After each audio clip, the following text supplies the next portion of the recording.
North, South, East, West by Margaret Wise Brown. Pictures by Greg Pizzoli. Once there was a little bird all tucked into her nest. It was almost time for her to fly away. Her mother taught her to ride the wind and to fly above and below the storms and to glide on the strength of the wind. And then they would fly home to their nest in the sycamore tree, and she would sing her a song. And the little bird would ask, "When I fly away, which is best, north, south, east, or west?" Her mother curved her head under her wing and put her other wing over her little bird. As the hush of the evening fell, the crickets sang their cricket song.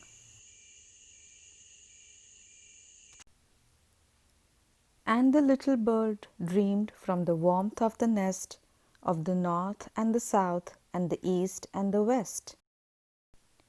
In the bright new light of the rising sun, she stretched her little wings and flew. And she flew on the wind to the north, to a land of ice and snow, where everything was white. But it was too cold for the little bird to rest or build her nest, and so she flew around the North Pole and headed south. Until the sea was blue and the trees were green and the thickets were full of flowers. But it was too hot there to build a nest, so the little bird rested and then she headed west. Over mountains and rivers and plains to where the red sun sank into the sea. She had flown to the north and the south and the west, but which direction did she like best? She sat on a rock by the edge of the sea, and she thought of her home in the sycamore tree. She had flown to the north and the south and the west, but the east was home. So she stretched her wings and flew into the rising sun.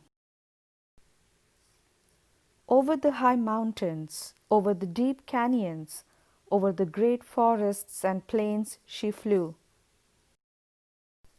until she came to where the land was soft and green with rain, and the sycamore trees grew tall.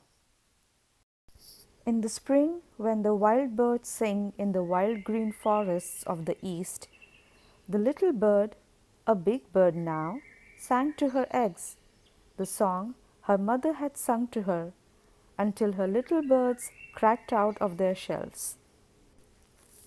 And they opened their beaks and said, "When we fly away, which is best, north, south, east, or west?"